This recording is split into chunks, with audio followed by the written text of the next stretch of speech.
Салам достор, биздин каналга жазылыңыздар. Башкалар көрсөтпөгөндү биз көрсөтөбүз. Өкмөт башчы өзү саясат кылып атат. Ал киши билген.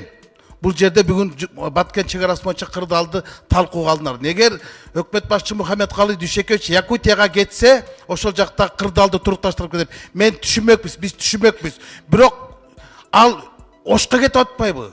Башка иштер менен кетип атпайбы? Анан булардын маалыматын несин угабыз? Булардын маалыматтан уккандан көрө Камчок Ташиевден уксак болот аны. Баткендеги ыйлап сүйлөгөн чалдын сөзүн YouTube'дан Кыргызстандын баары көрдү го. Ыйлады го, былтыкты жаным алып жатам. Өкмөт чечип бергиле дейт. Анан өкмөт башы жок. Булар нени чечет? Нени чечет?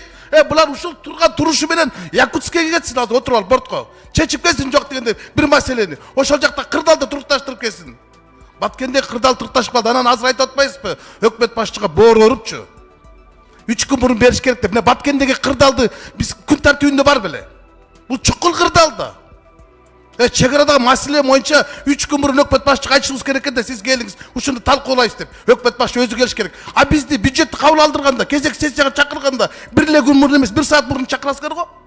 Регламенти жок эле. Кел добуш бергиле деген, добуш берип кетебиз го. Анан өкмөт башчы 3 күн мурун айтат экенбиз, келип айтып кеттиңиз деп. Бул болбогон нерсе да. Саясатты өзүбүз кылып атпайсызбы? Анан ушундайдан анан сөздөрдү угасыз да. Не деген сөздөрдү угуп атабыз? Парламенттин башында. Туура айтат Алмамбет Насырканович. Өкмөт башчы өзү келип ушул жерде туруш керек.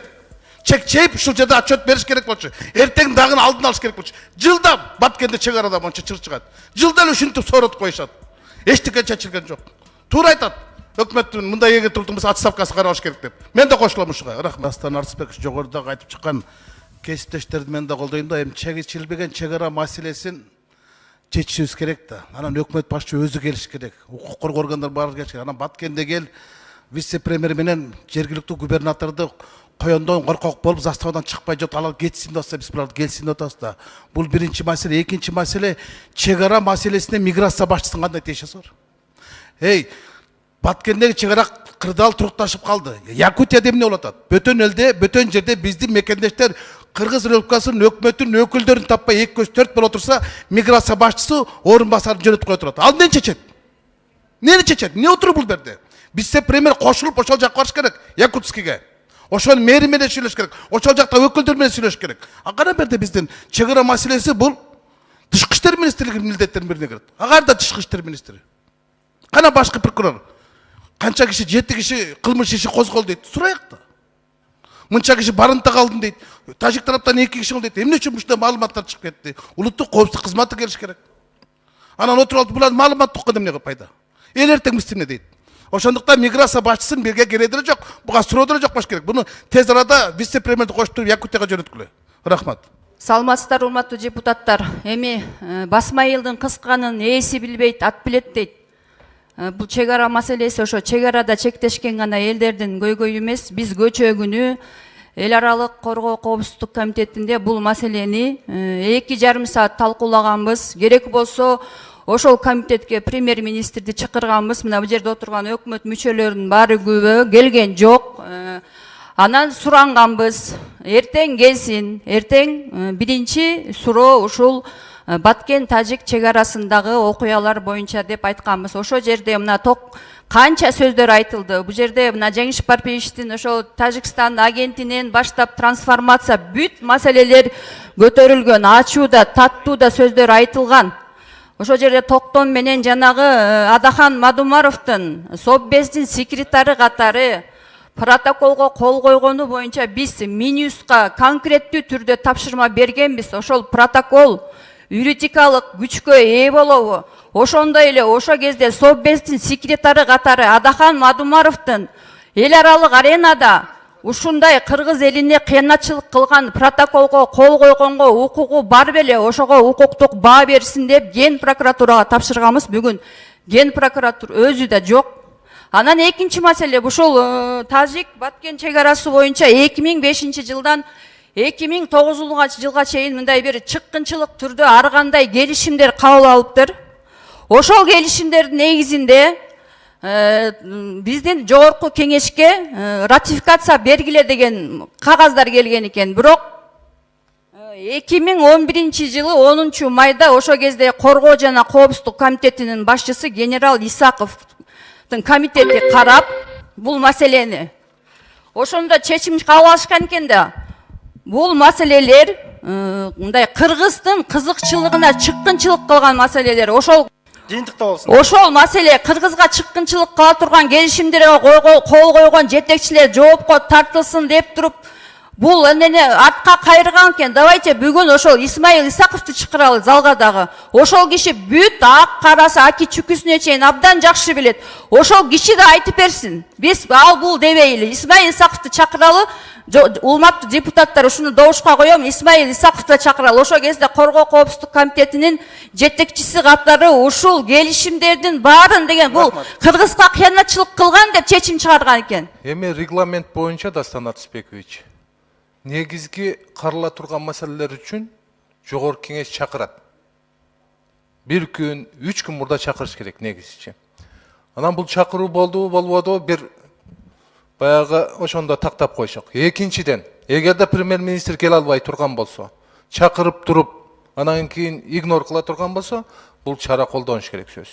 Эгерде жок, бунун аркасынан кыйкырып эле микрофондон саясат кылып атсак, анда тактап айтып коюш керек да. Бул жерде жанагы программалар өзгөчө айылдарга өзгөчө статус берүү боюнча программа кабыл алынган. Ошол программанын аткарылышы социалдык проблемалар, Дастан Атысбекович. Ошондуктан азыр Жеңиш Парпиевич мына коопсуздук чегара боюнча вице-премьер Алтынай Сейитбековну сөз чакырыш керек. Негизги биздин бүгүнкү токтомдор социалдык проблемаларды чечүү боюнча. Ошондуктан эгерде премьер-министр келе албай турган болсо, сөзсүз Алтынай Сейитбековну чакырып коюңуздар. Экинчиден, бул жерде азыр жогорку кеңеш биз маселени чече албайбыз, бул процедуралары бар. Бирок бүгүнкү тапшырманы берип туруп, ошол тапшырманын келечекте аткарышын талап кылабыз. Эч токтобой, кечиктирбей чече турган маселелер бар. Аны жакын каражат тез аранын ичинде чечсе болот да. Ошондуктан ар бир күн биз үчүн кымбат. Ошондуктан буну бүгүн токтом кабыл алдык. Апрелде калып кетебиз. Ошондуктан бүгүнкү күнү карап, токтомду кабыл алып, тапшырманы берип коелу. Кайсыл учурда чакыруу, кайра угуу биздин колубузда турат го. Бүгүн өкмөттүк күн болуп атат. Өкмөттүк саатка сунуштап коелу. Ошондуктан кечиктирсек эл түшүнбейт ал жактачы. Ал бүгүнкү күндө социалдык проблемаларды чечүү үчүн биз тапшырма алып келдик, мына депутаттар турат баарычы. Рахмат. Суром каржы министрлигине, министр айымга. Негизги бюджетный кодекстин негизги концепция бүт төлөмдөр да, бүт жыйындар бюджетке түш керек. Сиздин пикириңиз? Мен туура деп эсептейм. Туура. А бирок азыр ушу мыйзам долбоор менен биз кошумча фонды развития антимонопольного комитета деп түзүлүп атат. Андан тышкары есть фонд развития у таможенной инспекции, у таможенной службы, у налоговой службы. Бул маселе боюнча кандай бир концепцияга туура келбеген сунуштарды, ченемдерди көрүп жатам ушу мыйзам долбоордо. Сиз көтөргөн маселе эң туура. Бул маселе жогорку кеңештин комитеттеринде да көтөрүлгөн. Бирок бул мыйзам менен азыр каралган эмес. Ал боюнча биз да карап сунуштарыбызды киргизебиз. Анткени алар ошондой фонддор ар кайсы мындай жолдор менен түзүлүптүр. Ошолордун баарын реттеш керек болуп атат да, баарын чогуу караш керек болуп атат. А бул мыйзамда эми спецсредства боюнча эле поправкалар киргизилип атат. Фонд развития антимонопольного органа разве не этим законопроектом формируется? Мы сейчас одним законом, кодексом, да, говорим о том, что все средства должны поступать в бюджет, а сейчас же этим законопроектом антимонопольный орган. Нет, это не так.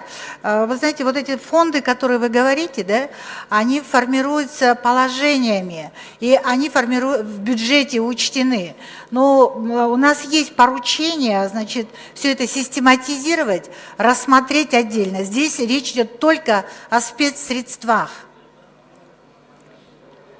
Статьей 8 проекта закона вносятся изменения в статью 20 Закона Кыргызской Республики о естественных монополиях в Кыргызской Республике, где в целях укрепления материально-технической базы создается фонд развития материального обеспечения антимонопольного органа.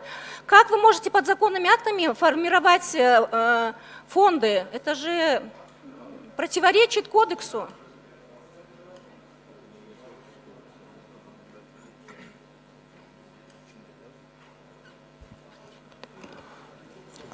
Я согласна. Вот по фонду,